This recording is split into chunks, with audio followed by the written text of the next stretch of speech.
Good morning. So hopefully my talk has been loaded.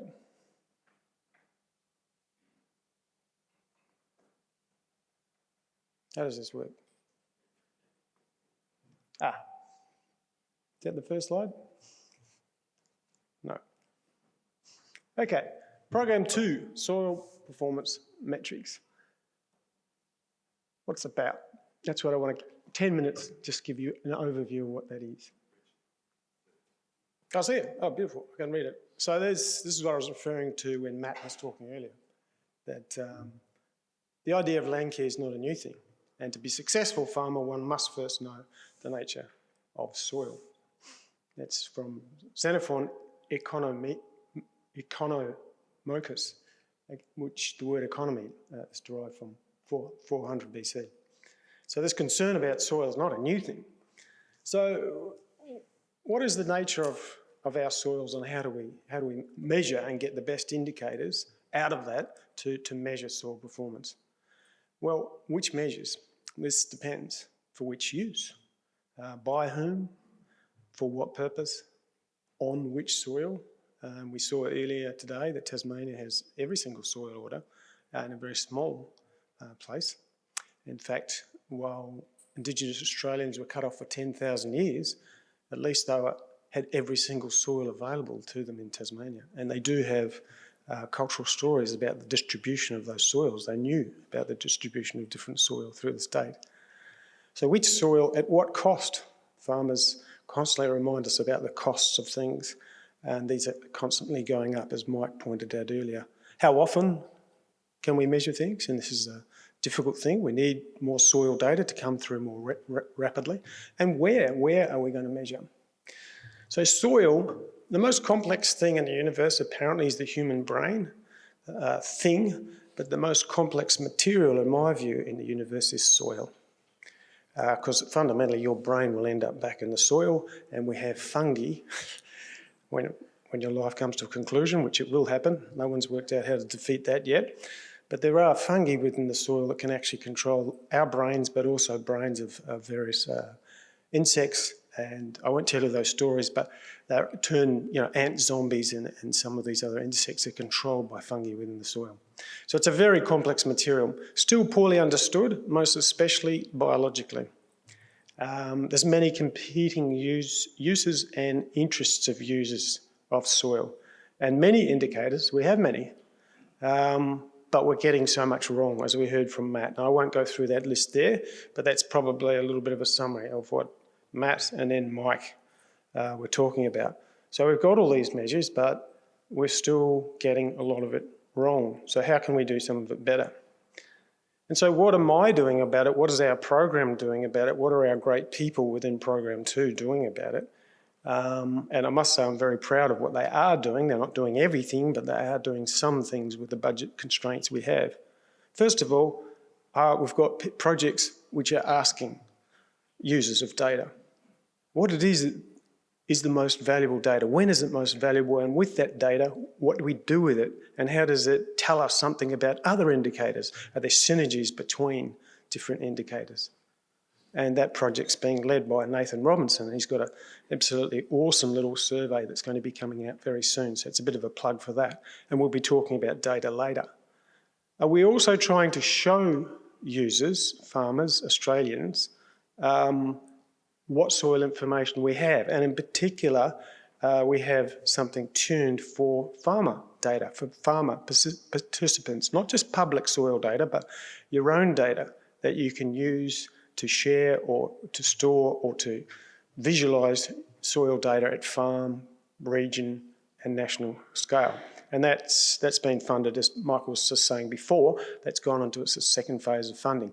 But one of the problems with this is it's still a difficult task to, one, get people to put their data in. It's, as Peter Doyle said, it's a bit like trying to fill out your tax form. People don't want to do it, but it's very, very important to have these records. And then secondly, people are very, very nervous about sharing it. And again, this will be a topic for our panel very shortly.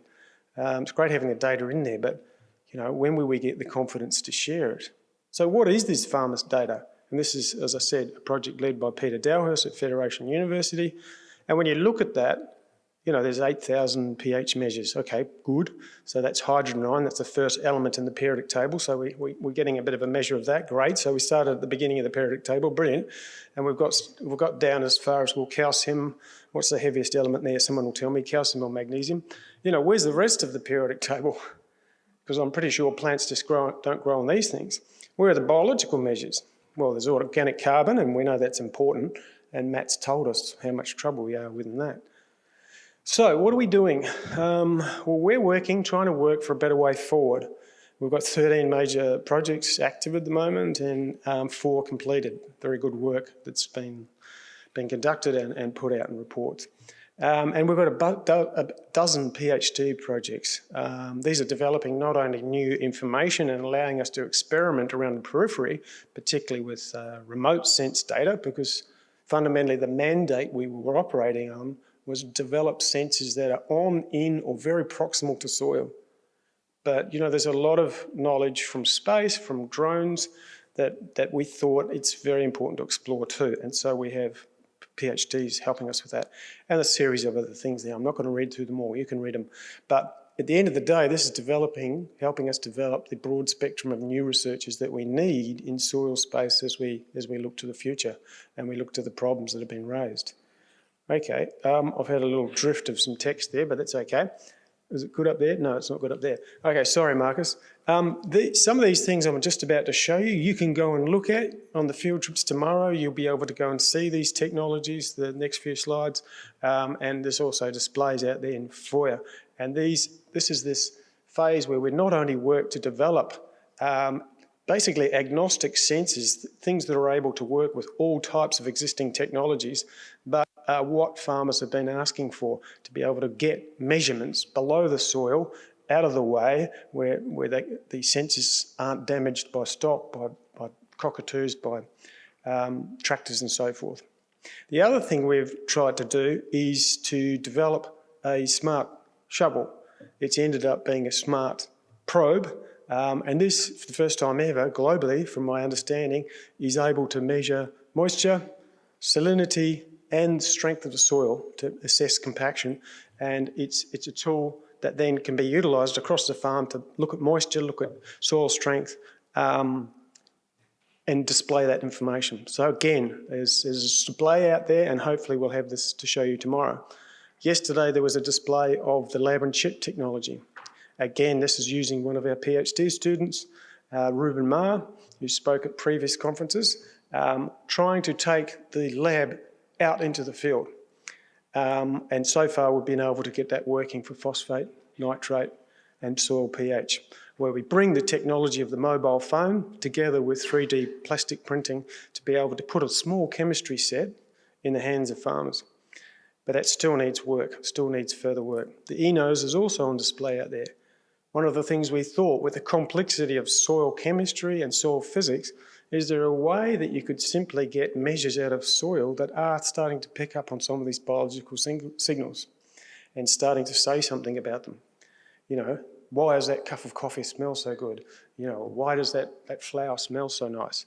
We don't know the exact chemicals that it is, but can we start to sense what is a good smelling flower or good smelling coffee from a burnt smelling coffee? So while it's not specific about the details of those volatile compounds coming out of soils, it can more cheaply and more regularly pick up signals from soil.